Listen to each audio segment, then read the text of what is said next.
This is the day Yakub has made. Let us rejoice and be glad, my young Wampanogs. Welcome back to episode 9 of the Chronically Right podcast.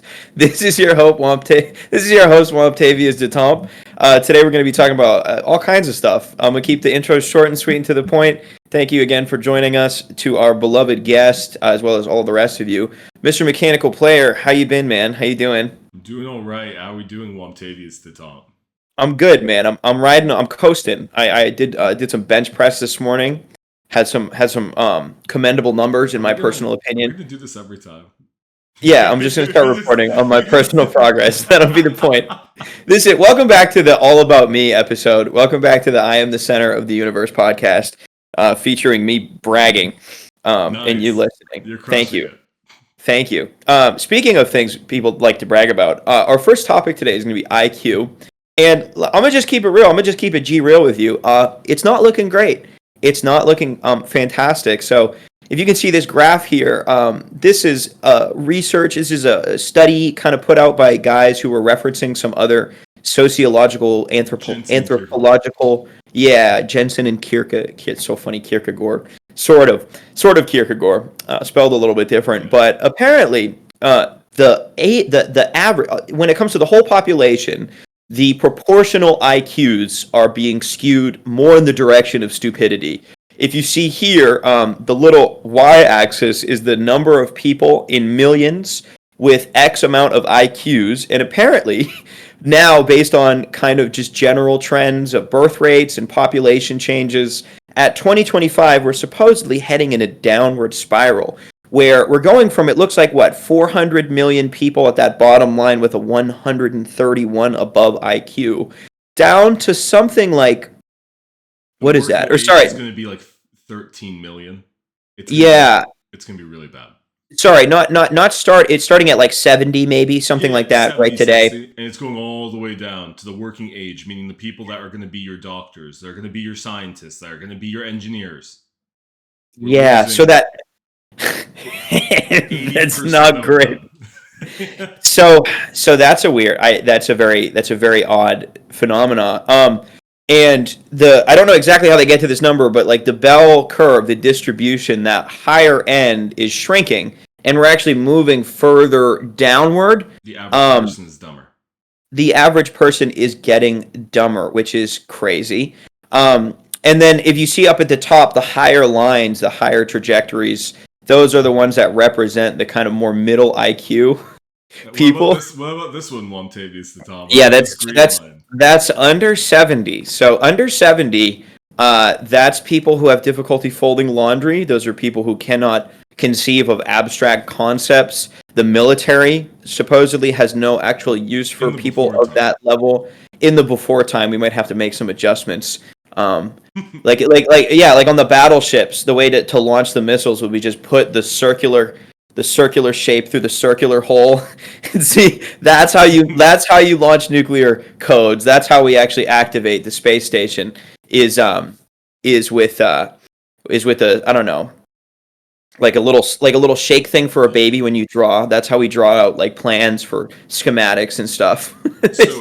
And to go further with this, so minus 70, supposedly, because it used to be 100 IQ was the average, is supposed to be as rare as 130. Our geniuses are being outranked by literally functional retards, because below 70 is essentially functionally retarded. 100 to 1. Yeah. 100 to 1. Now I don't know how real this is or how they got this number. Apparently it's just different changes in birth rates throughout the population. Globally, generally speaking. But the real point here is, if you can picture an apple rotating in your head, you need to go out there and start busting some nuts immediately. I need you to get out there and start producing children. If you can understand the concept of necessary and sufficient conditions, I need you to start procreating immediately, please. This cannot be the future. I cannot be having kids with a high IQ. Like the teachers are going to be like, so we're doing addition today. Ma'am, we're in 5th grade. Ma'am, we're in 5th grade. Yeah, this is why homeschooling's becoming meta, everyone. when your average classmate is going to be functionally retarded, you need to just homeschool and tutor. No, I mean, part of it. So there's a couple things. It's probably technology has something to do with it. People do not develop the the cognitive capabilities that they would when they actually had to think for themselves. I do not care. I'm saying this right now. This is pure intuition.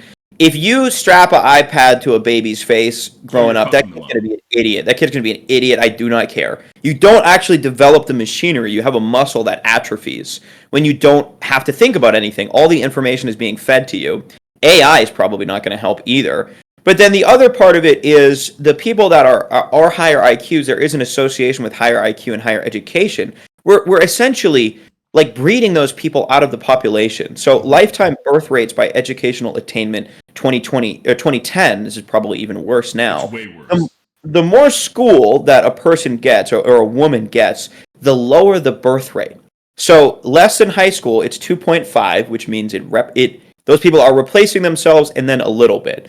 So if you don't complete high school, those people statistically are having more kids than those people themselves. High school diploma, it's a little bit under. So the people who are actually graduating the basic minimal acceptable levels of education in society are not replacing themselves. Some college, it's about the same, but then bachelor's degree or more, which is probably even lower now, those people are 1.7. So that's a spiral. We're essentially eugenicsing our way out of an intelligent population because the more that women go to higher education, the more of those kind of years during which they would normally be having children are eaten away. Mm-hmm. And that's not to say this is not an anti-education thing. This is let's take a look at the natural consequences of that kind of thing. And then the other piece of it is, I think a lot of these higher education, the way the higher education system is set up, it kind of leads women on a trajectory, like this kind of anti-natal trajectory, where they end up just thinking like, oh, like that's kind of beneath me, or I need to be career oriented. Yeah, they look down on mothers. They do. Yeah, and it has to be worse today than it ever was before. I don't know if we had that other. Did we have that other study, the one with the graphs? We always do. Yeah, so this one too is concerning. Women's educational attainment versus fertility rate 2020. This is a little bit more modern, but on the bottom, the x-axis. It's lower than bachelor rate for everyone. In 2020. Yeah, so this is basically the fertility rate. You see the places where women are getting less education. They have the countries here as the plotted points. What's the bottom? The bottom's the X, right? The X-axis is the average years of schooling, and then the Y-axis is the number of children. The United States is where? Where is this? It's right here. Do you see it? It's right. Yeah, it's 1.62 with an average of 13.4 years of schooling. Yeah, I mean that's just a little bit concerning. The one piece of it where it's kind of interesting, the outliers, the women who end up having like they have a PhD, those people actually average back out to around 2. Yeah, a little bit below. It's not they don't ever break 2, which is still a problem. You need to, without 2.1, 2.1 is replacement. And why is it 2.1? Because you assume 0.1 dies before or does not make it to, you get what I mean? Yeah. So it has to be 2.1. Yeah. We're so far beneath that. Like, Koreans are going extinct. Yeah, it's 0.81. No, they're going to go extinct in 3 generations was predicted. They're going extinct. Well, and then you look at it, and what happens with these more developed countries is, I mean, obviously, like you're creating pressures which selectively breed out the population, and then you import and productive population. Yeah, and then you import groups of people from other countries to kind of fill that role. And I think it has to do with our self-understanding. It has to do with our culture. And there's this weird like reaction to it where people think when you notice this and when you talk about it, you're like anti-education, you're anti-progress, or you're trying to say women need to be forced into doing X, Y, or Z things. It's like this is the cultural paradigm that we have right now is the selective pressure. It's not neutral. It's like we are imposing this on people's lives. When you tell people they have to go out and get these higher degrees, which are debt bombs for the majority of people at this point, not to say that there's no value, you are imposing that on people's lives, and then the result is that you have a population that can't sustain itself. It's very sorry to it's interrupt. very no, that's all right. It's very odd. But to go further on that, the actual anti-educational stance is to say this is okay. If you're actually educated and you see that our smartest people aren't having kids, and listen, I know bachelor degree is a bit contrived now. It's not exactly the marker it used to be for education. But the point is this. When the smartest people getting the highest degrees, right, are not having children, we are selectively punishing intelligence for our Yeah, gene pool. Horrible. yeah. This should be Well, concerning to especially the educated. yeah. It's a weird, bloated kind of like bureaucratic thing going on because like you shouldn't need this level of education to get a reasonable position in society. Yeah. It's more than is necessary. The institution has expanded without merit, it seems like. And you know, we talked about this, but the average IQ in college has gone down because women points. when you talk about the distribution of IQ for men and women, women's is more centered towards the middle, right? And people make fun of midwits all the time, but midwitticism is necessary. You know, you need people who are in that middle level. It can't all be like super gigabrain geniuses, and it can't all be complete morons. There's people in the middle who fill important roles in society, roles that you need a certain level of cognition to do. And to put those people through a 4-year kind of weird ideological program where you have to pay and then you know what it also sets them back financially in society to not be able to have children. Like they can't have a sustainable life, partially because of that debt, partially because of the time lost, and partially because of the ideas that are inculcated in that paradigm of teaching.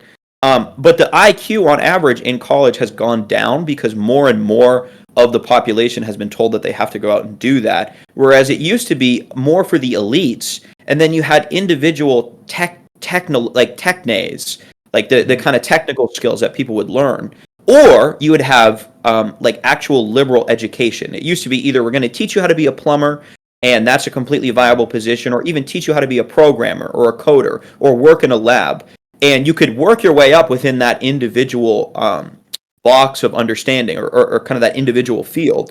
But now you have this weird scattered in-between zone where you're not actually getting a traditional liberal education where you're being initiated into the tradition of understanding these kind of intellectual questions.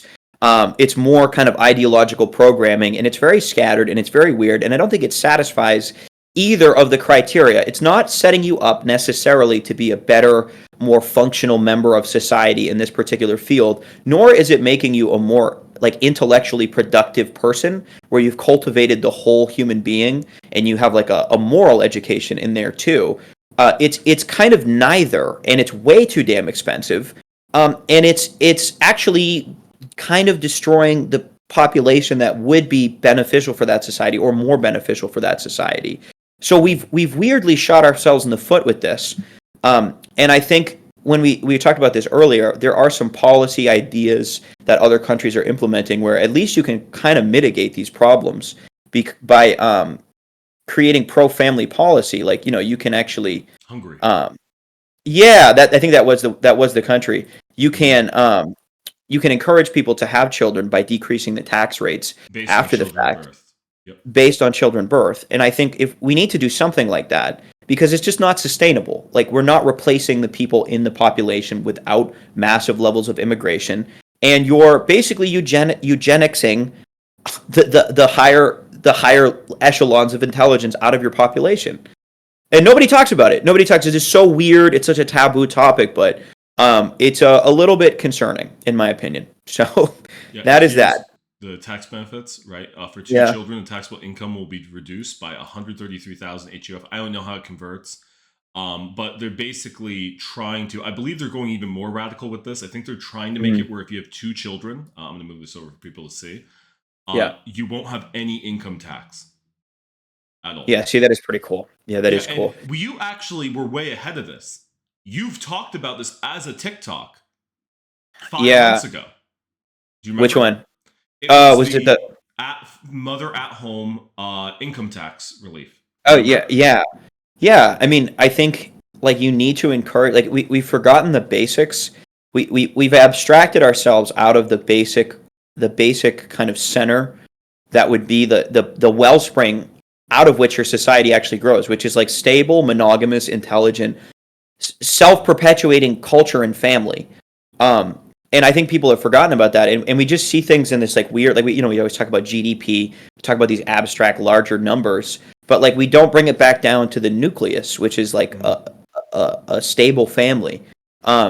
It's very odd. I don't like it. It is concerning. And I think that's really all. Yeah, That's all I had to say about it. I think there's more hay to plow here, and here's why. The Shoot. goal, when you look at this graph, right, the goal would to be inverse, right? Yeah. You would want the more people are able to do and be productive with and achieve, the higher their birth rate is.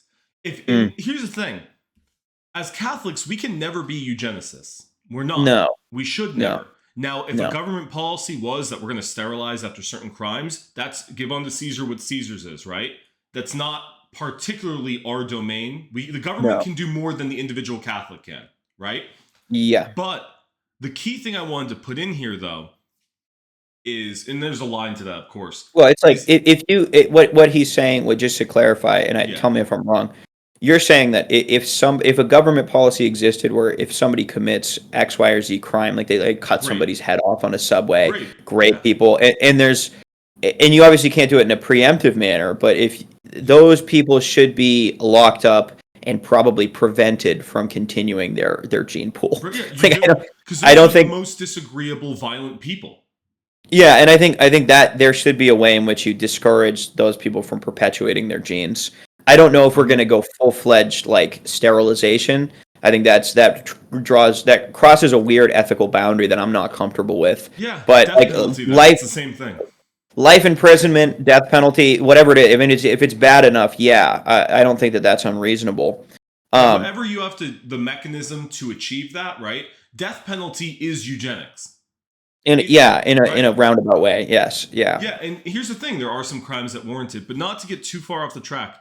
Yeah. We want our smartest people and our most productive people. It's two different things here. Being smart doesn't mean you're productive. I know a lot of lazy smart people. Our smart and productive people need to be having a lot of kids. If you are on welfare, if you are dependent, we should be actively making a system where you are too busy to have children. Well, it's yeah, I know. It's so funny. Well, part of it is like it's you know what the difference is. We talk about the head and the body as a good analogy for a lot of things, and we've separated the two, right? Like our intellectual culture has become disconnected from regular life, and we have people who engage in that intellectual culture who are inculcated into that they no longer they feel separated or isolated from regular existence, like. We have these ideas that are so abstract and further away from just like a normal, regular, traditional existence that, we kind of have separated the two. And now the less intelligent people who can't attain those higher intellectual levels, those are the people who are now living a regular life, where you have people now, like they're smart, they have high IQs, they can participate in like more intellectual positions in society, but they're not having kids. They think a bunch of crazy shit. They're not as productive on that basic level. And a lot of times they look down on the basic positions that keep society functioning. We need more like, what's the term? We need Renaissance people who can do both things. Because we don't have both. Yeah. Yeah. Also in birth. The polymath is also having kids. Yeah, I mean, we need to rejuvenate, I think, the idea that there is a moral responsibility to continue and to develop good people and raise good people, because somebody's going to do it. It's just going to be the people who can't think through a lot of these things. And I think that's the concern. Want to leave any place where if 70 IQ and below is the highest IQ. There's really a lot here. I truly believe like this could be an hour topic. Of course, we're not going to go that long on it. But if 70 IQ is your average, there have been people that have asserted that if you're below 70 IQ, you can't work basically any job but janitor. And even then you're having issues, right? This means we have the dependent state coming where only the Pareto principle of 20% of people are the hardest working of the 80%, Yeah. right? Yeah. And 80% are doing nothing. We're going to have this to such a magnitude that it's going to be depending on the system for only like 3 people of 100 doing anything good for society. Yeah, yeah, that is it's a weird dystopian kind of falling apart situation. And yeah, I think people are going to become more dependent on the state. I think like there's this weird thing where like the inequality, right? The extremes are becoming more manifest, like the wealth inequality, like less and less people, good people, regular people who can participate in society to a high level. They're less capable of owning their homes, having children, doing things that like were traditionally just thought of as the basics. That's becoming less and less attainable for regular people. And now you have like a smaller percentage of pretty high IQ elites who run now even like a larger proportion of society who control everything for the kind of the masses. Like you have this simultaneous like it used to be kind of a more stable hierarchy where there was some base to it where you had like elites but they weren't controlling literally everything all the time. Regular people had more power, and now like it's just a very small minority of people who control everything and the rest of the population is just stupid and broke and can't own anything. And it seems like it's just trending in that way. And yeah, we're going to have like this bloated state, I think, that people depend upon for more and more and more and more, especially as religion and family are kind of swept to the side. Those otherwise would give you some kind of stable culture. But now, I mean, yeah, now it's not looking great. So I think that's all we got to talk about for this one. Let's hop to the next thing here. Home math went off on someone. I had to show you this. It's so funny. Read So that loud for everyone. yeah, this is a picture Elon Musk put up. You can't truly call yourself peaceful unless you're capable of great violence. If you're not capable of violence, you're not peaceful, you're harmless. Important distinction. And the picture for people just listening is a knight in armor just kind of like petting a kitten.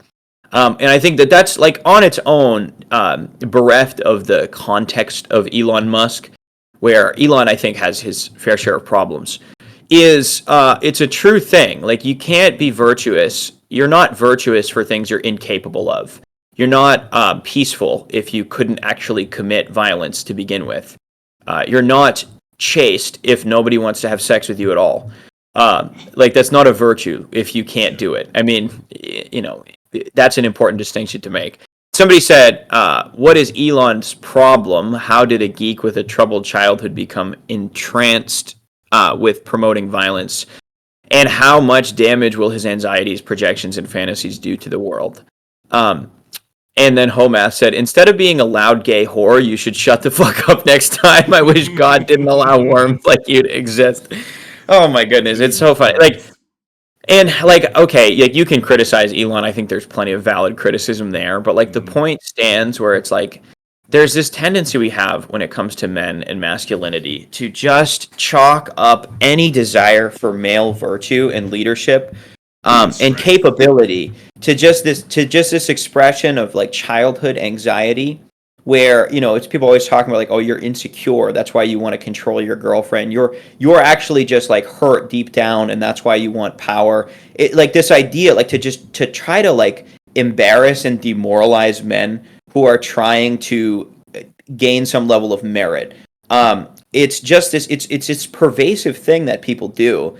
And I think what we need to like delineate a little bit better, where of course that can be a reason, like this insecurity can be a reason, but at the same time, like any proper masculinity is going to have some degree of transcending your current state of being, where like you are further imposing an ideal onto your life, onto your situation. That's what masculinity is. It is holding fast to the idea of what you should be and imposing that on the particulars of your situation. And if we don't do that, what happens with young men, they want to, you know what, I realized this the other day. Young men would rather be capable than good a lot of the time. Mm-hmm. And if you don't teach them how to first be capable, then they're not going to worry that much about being good. They would rather be able to change the world in some way and impose themselves over the world naturally than they would rather be like useless but harmless, right? Useless but nice. Useless but nice. And yeah, and to not distinguish that culturally is a very dangerous path to go down, because the natural male instinct, whether or not you want to admit it, is to have some degree of capability in your life. And dudes are that's why people have been attracted to these symbols of like hyper masculinity, toxic masculinity, the red pill, the manosphere, the Andrew Tate kind of mindset, where it's all this kind of stoic work, hustle, grind kind of thing. And the guy's got 15 yachts. He bangs a bunch of women. Yeah, the reason that that's become so popular is because there hasn't been a proper integration of that masculine spirit into our culture, and then guys look for it anywhere, and then they look for it in the most extreme circumstance because that's what shines out over and above the rest of society, which tells them to be kind of useless but nice, like you said.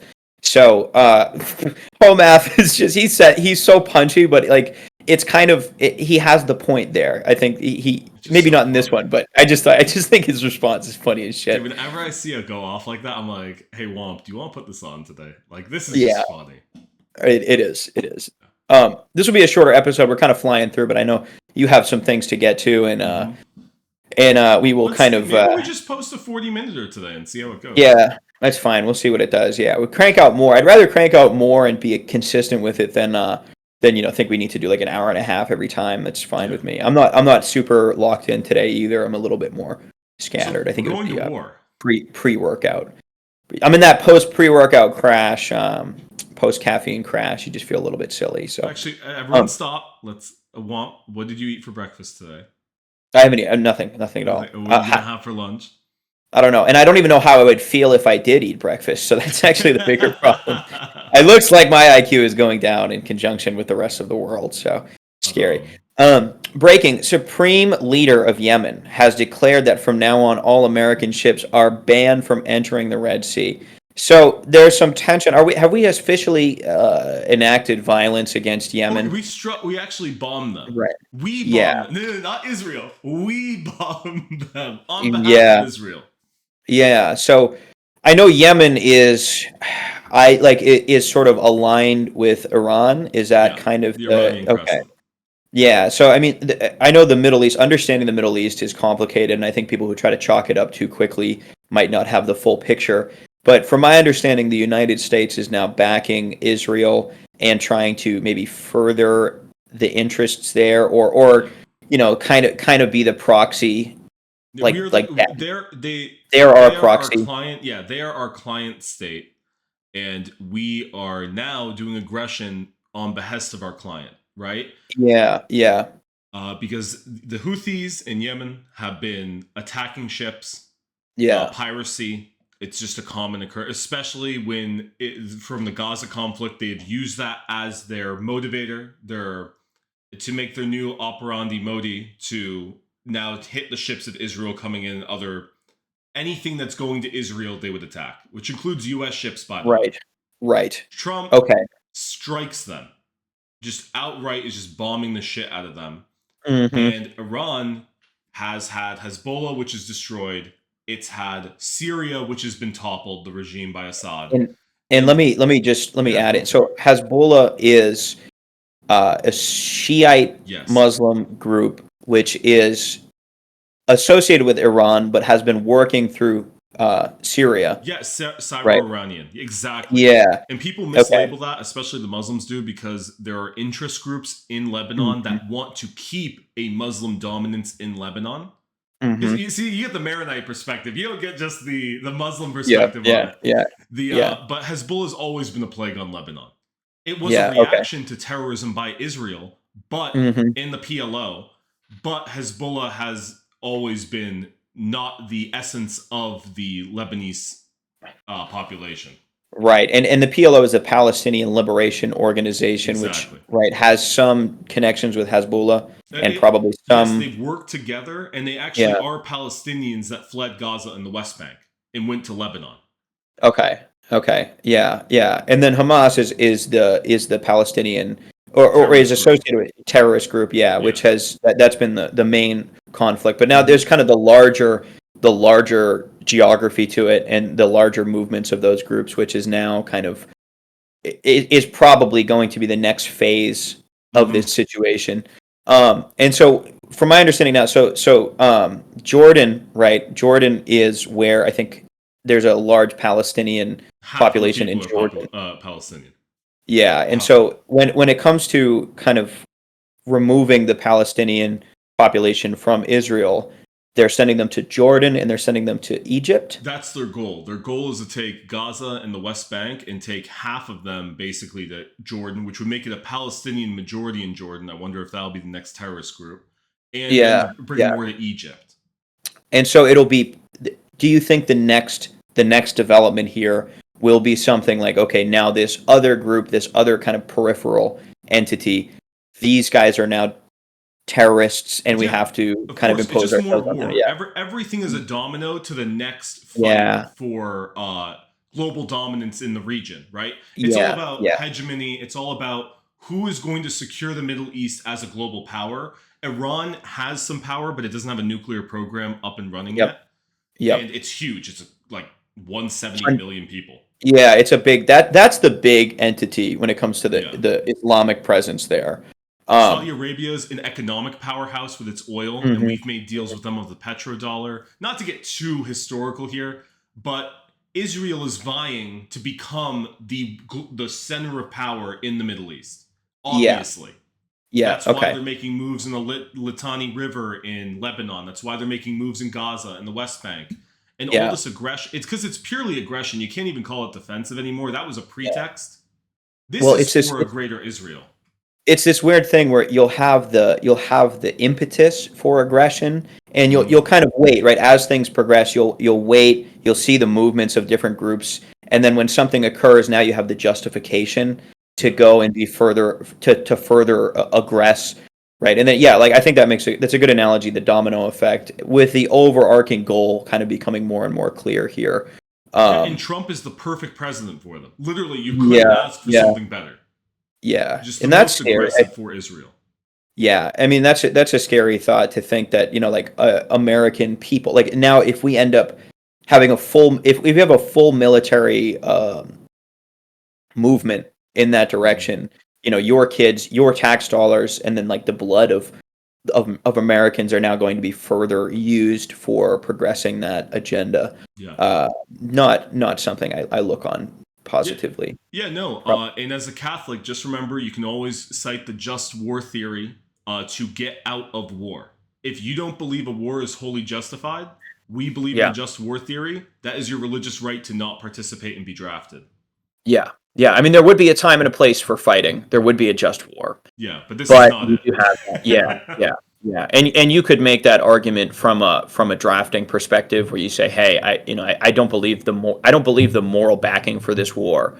I have a religious reason to refuse or question participation in it. Yep. And it's the only Yeah, thing that will save you, like it saved the Quakers way back in yeah, the draft.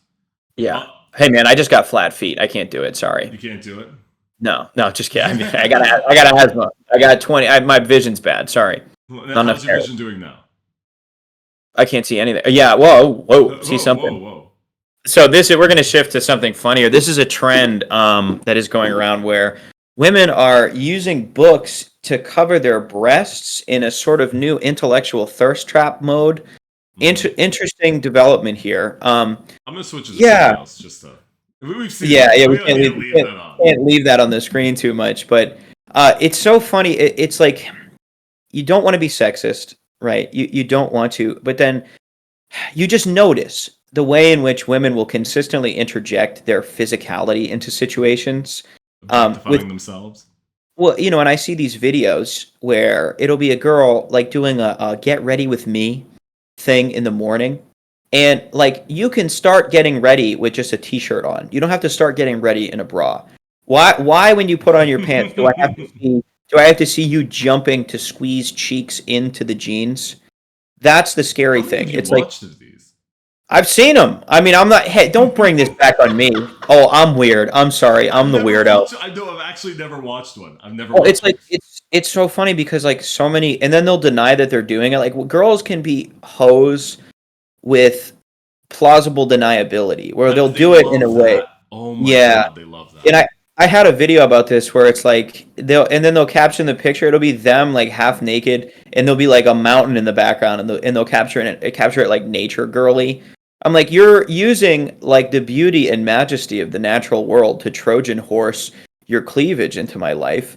And it's so funny to watch then the gaslighting of guys going like, hey, like everyone notices what you're doing here. Like it's too convenient and too consistent to not be intentional. And then they'll be like, I have no idea what you're talking about. Like I'm literally just reading. Like go to the picture. You hate me, by the way. Yeah, and you hate me. It's like I just really think that it would be better if people had more self-respect, and they like it's to the point now where I find less attractive women more attractive if they dress modestly than I do women who dress immodestly who are like physically hotter. Like you go to the gym, and if it's a girl who's not that good looking, but she has like the degree of like, let me not just show off my sexuality to literally everybody all the time. I'm like more attracted to those girls now at this point than I would be if it's like a 9 out of 10, but she's dressed in like a swimsuit. Yeah. It's so weird. And people think that that's odd. It's just like, I know what you're doing. You're doing it on purpose. If you talk to women outside of the pretend world where it's just posturing, like they will be like, yeah, like this is what I'm obviously I'm trying to look good. I'm trying to show off. Yeah, and to add on that, I want to interject there. Like, you've met my wife, and obviously I'm not Yeah. trying to make it like how hot my wife is. That's not the point. I'm saying this, the classiness of her, though. Don't talk about my wife's attractiveness. I know she's attractive, very attractive. I won't do it. But the point is like, don't you also notice that she's extremely classy? Like, even the way she dresses, like you saw her at the party the other day. Yeah. That's the type of thing that's the most attractive part to me. It's not the fact that she's been a model. It's the fact that she composes herself in a very dignified way. Well, it's like, yes, and to put it into the reciprocal, like I think there's parallels between men and women. It's not the same thing, but it's a kind of an opposite version of it, where like the equivalent for a guy would be a guy who didn't have respect for his attention and energy, or it's like he's just desperate all the time for like girls to like him. So he's giving away like dates and flowers and attention, and he's texting women all the time, and he's desperate. He's groveling.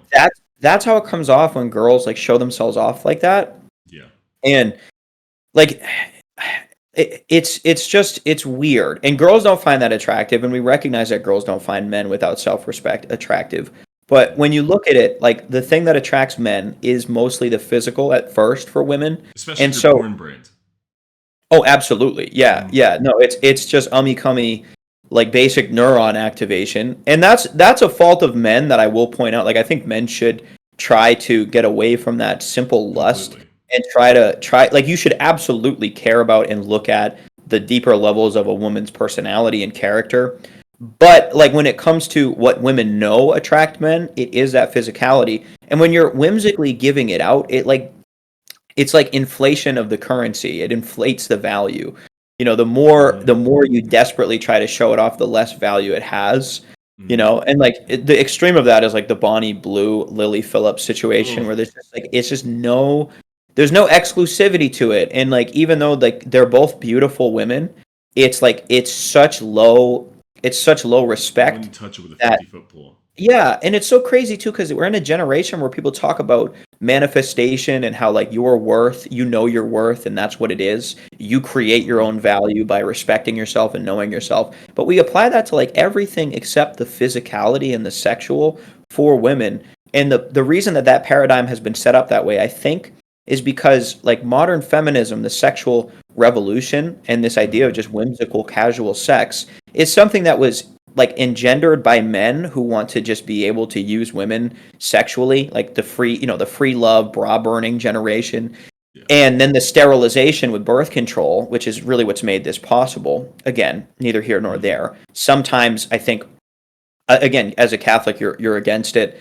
I think like, but the effect that it has had has been to kind of allow men to use women as sexual objects to modify the sexuality and to convince them that that's powerful to do. when in reality, like if you're a woman who lives a modest life and you preserve and reserve your sexuality in that way, it's just like a man who preserves and respects his own time and energy. That guy will have a lot better success with women by being a little bit more selective Mhm. than a guy who is just out there giving it to every single Sally and Yeah. whatever. You know what I mean? It's just it and it's so weird because that would be the best interest I think of girls, but they've been convinced of the opposite. So they think that you hate them if you point that out, when in reality that's actually a loving thing to do, to be like, no, respect yourself more, Yeah. and like conduct yourself in a way that's going to be more productive for your life. But then they're just like, oh, you hate me. It's like, no, you're abusing yourself in a weird way, and I'm trying to be like, don't do that. And it makes perfect sense through and through, and it functionally works in the world. But they don't. That it's just a cultural thing at this point. It's just like a weird connotational thinking that prevents people from seeing it. Completely. So yeah, so stop putting books on your boobs. It's weird. Go back to the pic. Go scroll down. See if there's more. Of Not course. to browse too much, I but it's can't like keep scrolling in case something like yeah, yeah, yeah, TOS, yeah, but yeah. because OF girls are going to be spamming it. This got 71 million views before someone says, look at you, you depraved Mary." It's like, first off, someone sent it to me. Second off, it's all over the internet. Let's Yeah, relax there, yeah, buddy boy. yeah, yeah. Well, I know it's I've muted thousands of Twitter accounts because of that yeah. nonsense. Douglas Murray points this out in his book, The Madness of Crowds. And he's discussing one of the weird contradictions of our society today culturally, which is that women are allowed to be as sexual as they want, but they cannot be sexualized, which is this weird thing where the example that he gives of it is a Nicki Minaj video, My Anaconda Don't, in particular, Yeah. where she's like twerking and she's dressed like a stripper and she's twerking in front of a guy and like performing like a very sexual act dance, right, giving him a lap dance or whatever, and the whole video is that, and he's sitting there like, whoa, like what do I do? And then it ends with him like finally reaching out to like grab and then she's like, how dare you? The music stops, the lights turn on, and then she walks away like, who do you think you are? It's like this weird thing, or it's like the second you engage with something that is put out in front of you, now you're weird and you're doing the sexualization, despite there being complete leeway for women to be as sexual and flagrant about it as they want.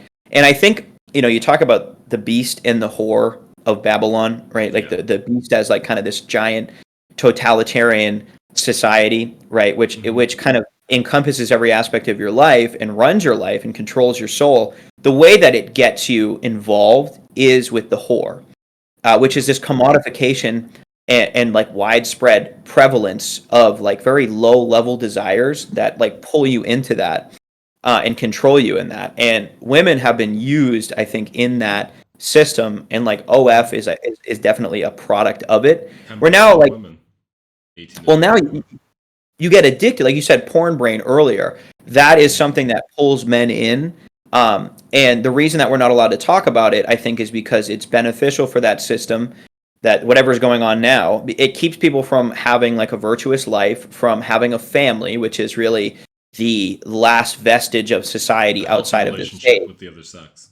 Yeah, and then it keeps you in that sort of like it makes you a useful atomized being where you're just controlled by your lower desires.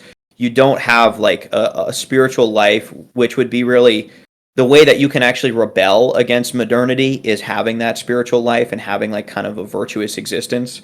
And I think a lot of people have been convinced that it's actually good to participate in that when it's definitely not.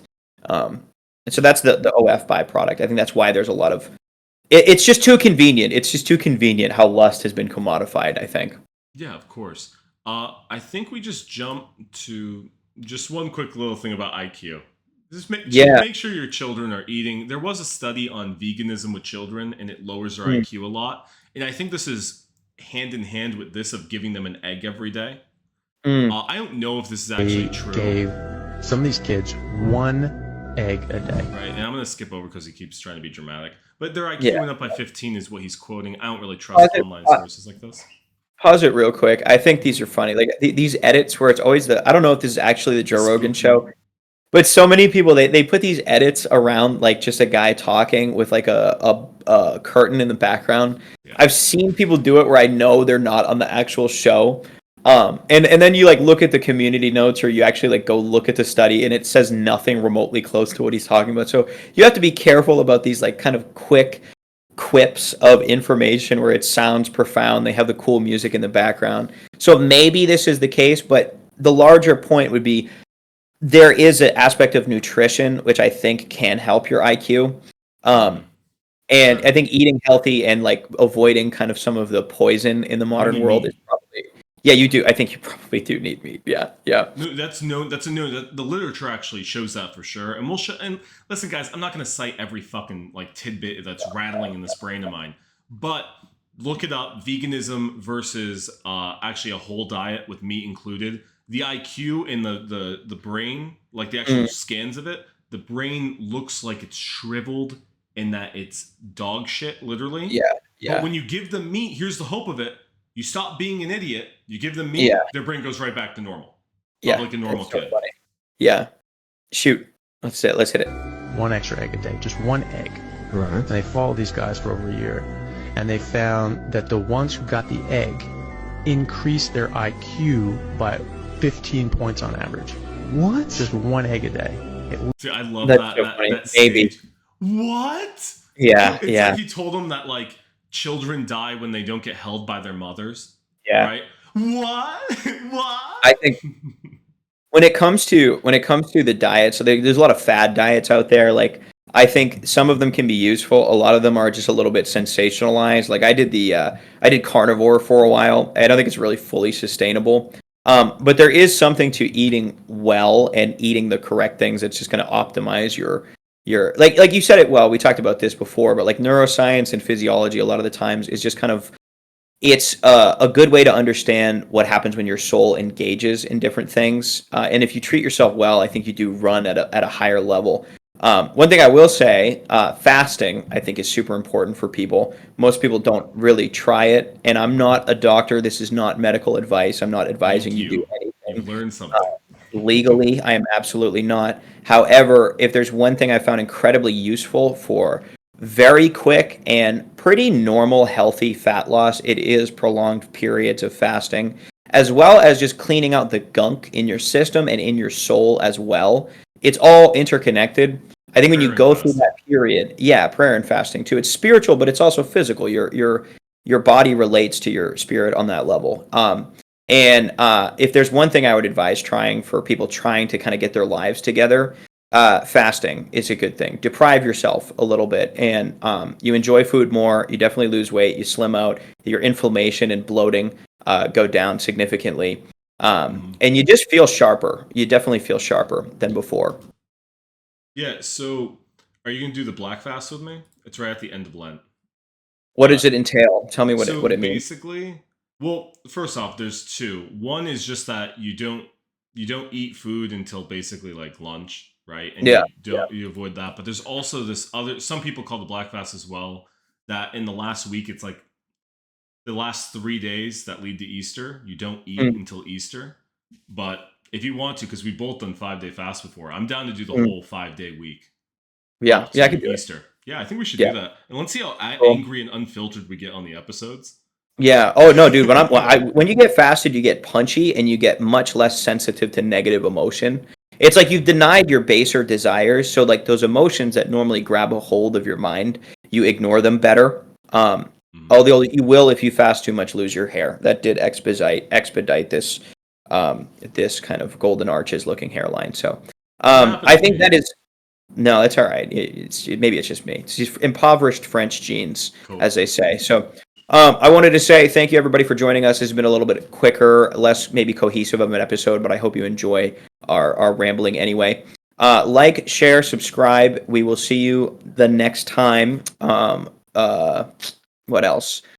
Praise Yakub. Thank you for joining us, and we will see you soon. God bless. Take care, everybody. Have a good day.